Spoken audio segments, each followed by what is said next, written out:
فجر اللہ سے محبت کا آغاز ہے، اور جب ہم خود محبت کا آغاز کرتے ہیں نا تو اللہ پاک بھی اظہار محبت میں ہمیں باقی تمام نمازوں کی توفیق دے دیتا ہے۔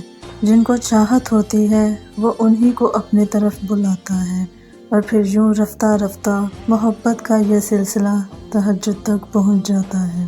اور تہجد تو پھر ملاقات ہے اللہ سے، بس پھر جب اس سے ایک دفعہ ملاقات ہو جائے تو انسان مکمل ہو جاتا ہے، اور یوں اللہ اپنی محبت سے نواز کر دل مطمئن کر دیتا ہے۔ اکثر ہماری اپنی غرض ہی ہمیں اللہ تک لے جاتی ہے، اور اس کو تو یہی بہت پسند ہے کہ میرے بندے نے مجھ تک پہنچنے کی کوشش تو کی، پھر چاہے وہ کوشش اپنے مقصد کے لیے ہی کیوں نہ ہو۔ کبھی کبھار دل اتنا بھاری ہو جاتا ہے کہ تکلیف کے مارے زبان سے ایک لفظ بھی نہیں نکل پاتا، مگر پھر بھی ہم اس امید کے ساتھ اللہ کے روبرو جاتے ہیں کہ وہ خاموشی کی زبان بھی سمجھتا ہے، وہ ان آنسوؤں کی آواز بھی سنتا ہے، وہ اس تڑپتے ہوئے دل کا حال بھی جانتا ہے۔ یہ غم کے وہ لمحے ہوتے ہیں جب ہم اللہ کے بہت قریب آ جاتے ہیں، اتنا قریب کہ ہمیں اس کی سرگوشی بھی سنائی دیتی ہے اور اس کی آغوش بھی محسوس ہوتی ہے۔ سارے فاصلے تب ختم ہو جاتے ہیں، پھر وہ آہستہ سے ہمیں اپنے قریب کر لیتا ہے اور اپنی محبت سے ہمارا دل بھر دیتا ہے۔ تب ہمیں محسوس ہوتا ہے کہ جتنا سکون اس کی قربت میں ہے اتنا سکون کائنات کی کسی بھی قربت میں نہیں۔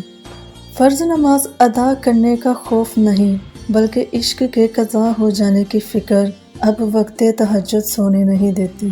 تم سوچتے ہو کہ دل درد کی شدت سے جاگ رہا ہے، مگر دراصل یہ اللہ سے ملاقات کے لیے بے چین ہوتا ہے، اور جب تم سب کو نظر انداز کر کے اس پہ نظر دوڑاتے ہو تو وہ بھی پھر تم پہ کرم کی نگاہ فرماتا ہے اور تمہارا بھرم رکھ لیتا ہے۔ تمہاری محبت کی یہ شدت ہی تو تمہیں ناممکن سے ممکن تک لے جاتی ہے۔ تمہاری اللہ سے کی گئی وہ ایک ملاقات تمہاری پوری زندگی بدل دیتی ہے، پھر وہ تمہاری جھولی کو یوں بھر دیتا ہے کہ پھر یہ کبھی خالی نہیں ہوتی، پھر وہ تمہارے فیصلوں کو ہی تمہارے حق میں بہتر بنا کر انہیں تمہارا مقدر لکھ دیتا ہے۔ تمہارا درد تمہیں جگاتا ہے اور تمہارا عشق تمہیں سجدے میں گرا دیتا ہے، پھر تمہاری یہ لگن تمہارے رب کو اتنی پسند آ جاتی ہے کہ وہ تمہاری پسند کو اپنی پسند بنا لیتا ہے، اور جسے وہ اپنی پسند بنا لے وہ ہر حال میں ہو کر رہتا ہے، پھر چاہے دنیا اسے لاکھ رد ہی کیوں نہ کرے۔ اللہ تو محبتوں کا امین ہے، پھر وہ کیسے تمہیں تمہاری محبت سے محروم رکھ سکتا ہے۔ تم اسے راضی کر لو، وہ تمہیں راضی کر دے گا۔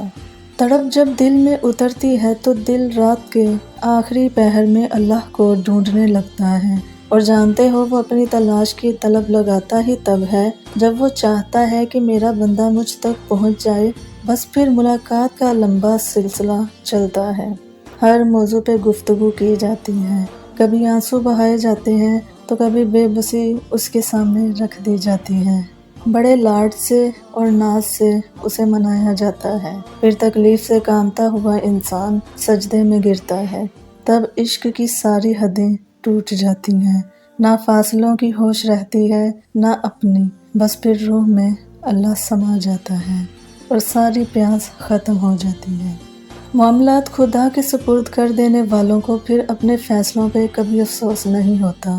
دکھ حد سے بڑھتا ہے تو راتوں کی نیند اڑ جاتی ہے، پھر وقت تہجد آنکھ بھلے سو جائے پر دل نہیں سوتا۔ کوئی تو بات ہے جو پس پردہ چھپی ہوئی ہے، ورنہ بلا وجہ تو کوئی بھی شخص سجدے میں گر کر زار زار نہیں روتا۔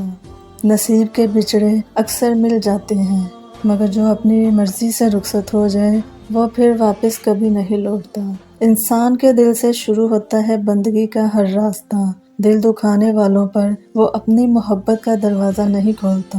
خدا کی محبت انسان کو ہر طلب سے پاک کر دیتی ہے، پھر وہ اپنی عبادات کو تسبیح کے دانوں میں نہیں پروتا۔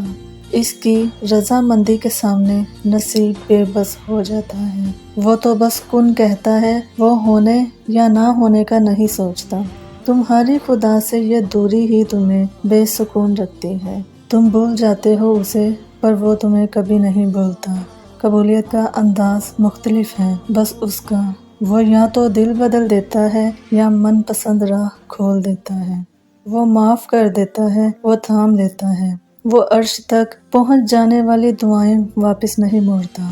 بے شک دعا ہے کہ اللہ پاک آپ سب کو اپنے حفظ و امان میں رکھے، خیر و عافیت سے رکھے۔ اللہ تعالیٰ آپ سب کی تمام نیک دلی حاجات کو پورا کرے۔ دعاؤں میں یاد رکھیے گا۔ اللہ نگہبان۔